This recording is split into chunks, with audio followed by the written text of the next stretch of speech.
L'Église catholique fait mémoire de Saint Jean de Capistran. Plus de 300 gens auraient illustré ce nom qui signifie « Le Seigneur fait grâce ». Notre saint d'aujourd'hui est Jean de Capistran, de la famille franciscaine.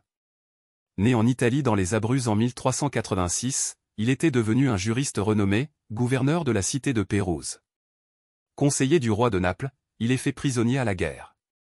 Relâché et s'étant converti en prison, il quitte tout, pouvoir et richesse, pour se faire religieux à la suite et dans l'esprit de François d'Assise, en 1415.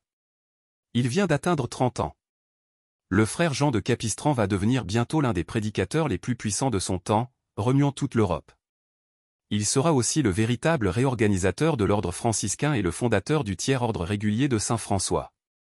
Il aura également un rôle primordial de conseiller auprès de plusieurs papes qui le chargent de missions difficiles en diverses nations d'Europe.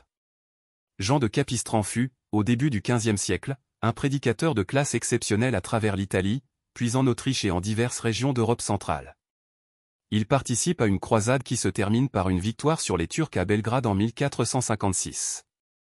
Il meurt peu après, épuisé à la tâche, au couvent franciscain de Lok en Yougoslavie, le 23 octobre 1456.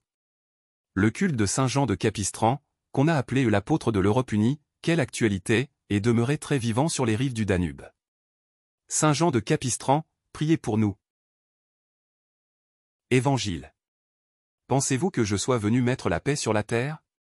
Non, je vous le dis, mais bien plutôt la division. Alléluia. Alléluia.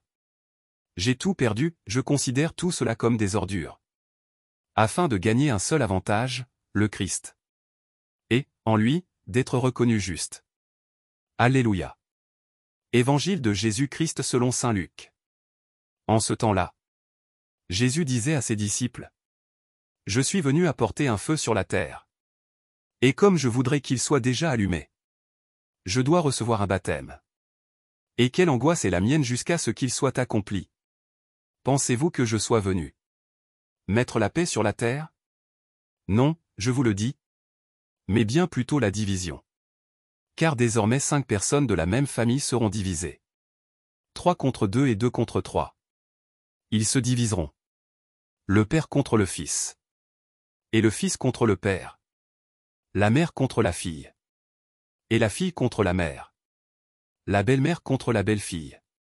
Et la belle-fille contre la belle-mère. Acclamons la parole de Dieu. Louange à toi Seigneur Jésus.